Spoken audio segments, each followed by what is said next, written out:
Hey, this is lecture 4, meant to set the context for the final part of America's in the Heart. This lecture has 3 parts. We're first going to review some key terms. Then we're going to talk about the thematic topics explored in part 4. And we're going to end with talking about the author's use of literary techniques and devices to communicate his ultimate message. Let's start with some key terms. And these are important to understand as they're going to be referenced in part 4. And so you're going to need to have some context about what they are so that you don't get lost in the shuffle. The first key term is communism. Communism is a political system that controls a country's social and economic activity to ensure equality. So it's essentially a government that makes it so everyone's exactly the same.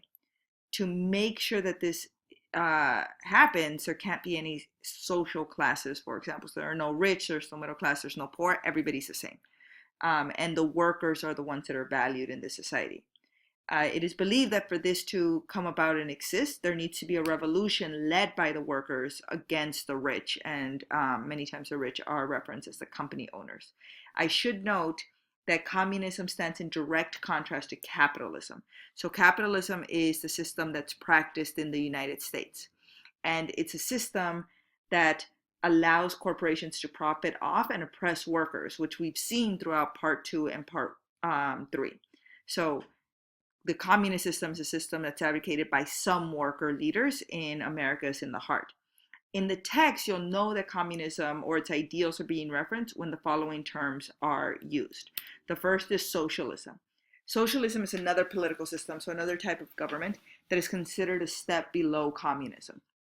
And the difference between socialism and communism is basically socialism still allows for the existence of social classes, but there are government policies and laws to ensure that there's kind of a basic experience for all people under that government. So people are entitled to things like healthcare, for example. Another term that you'll hear a lot is proletariat. Proletariat references the workers, so the workers that need to organize a revolution, and they would be fighting against the bourgeoisie. The bourgeoisie references or refers to the rich people, the company owners. And last but not least is a comrade. And if somebody is referring to another person as a comrade, they're saying, oh, you're a person who's united in this fight against the bourgeoisie with me. Another big key term that you're going to hear is the progressive movement. A progressive movement is a movement organized to fight the ideas and practices related to the rich, corrupting public and private life as a result of irresponsible actions. There have been a few waves of progressive movements in the United States. For our references, we're going to be referring to this term when talking about workers fighting for their rights. And in the text, you need to identify the approach of this movement. How do people plan on making this movement successful?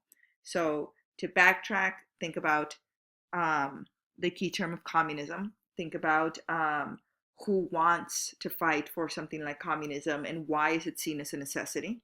And then also think about with the progressive movement, how do people plan on making it successful? Let's take a pause here and let's do a quick check for understanding. Check your notes, look back at them. You should at this point have gotten the definitions of the key terms that I mentioned in part 1 of this lecture, and you need to understand why you needed to know these terms for part 4 of America's in the Heart. So what should you be thinking about whenever these terms pop up in your reading? Let's now move on to part 2. Part 2 of this lecture is related to the issues explored in part 4 of America's in the Heart. And this is specifically talking about the thematic topics. There are 2 huge thematic topics that you as a reader need to be following. The first is unity.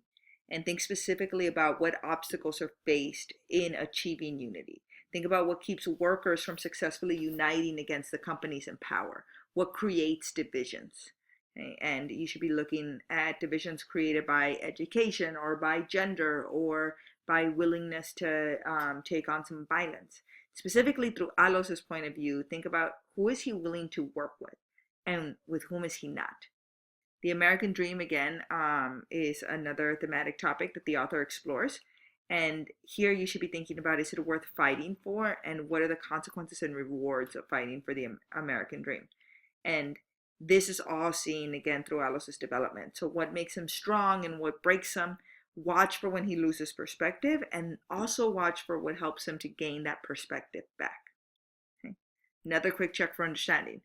Did you get Alos's role within the issues explored? Do you understand how following his development and his experiences will help you understand the author's message behind the two thematic topics of unity and the American Dream? The final part of this lecture is meant to give you some context about the author's use of literary terms and devices to send his message. You need to keep these in mind because you'll be expected to reference these or others that we've talked about in your final essay. And a couple of these aren't ones that we've talked about yet in class. The first is an archetype. An archetype can refer to a character, situation, or action that represents a human experience or human nature.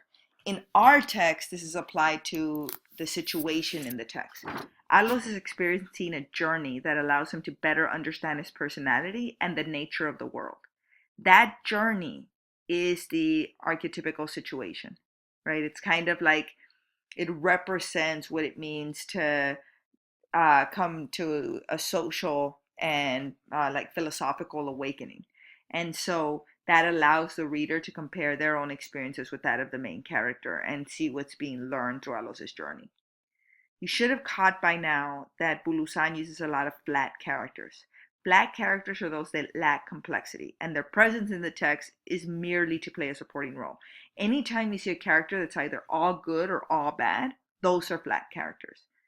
And Bulusan uses them to push Alos's understanding, and many times they help him have epiphany. So his experiences with them lead to some sort of realization. You also need to follow the conflicts that are described in the text, right? These are struggles. The main conflict in part 4 is related to the American Dream. And as a reader, you should follow Alos's external and internal conflicts to fully understand why the American Dream is so elusive and to really understand his own ups and downs about the reality of the American Dream. Lastly, think about the mood that the author is setting. The mood is the emotional atmosphere created by the author's word choice, so his diction, and the use of details. The author's trying to take the reader on a roller coaster of emotions. The anecdotes he shares are meant to help the reader experience those highs and lows. So be ready to describe the mood created. Final check for understanding. You should have written down not only the literary terms, but also the purpose or how Bulusan uses them within his text. You will have one final thought paper that is due a week from today. The questions stay the same. Again, it's just that the evidence needs to be drawn from part 4, and your understanding of the text should be developing as you read more and more.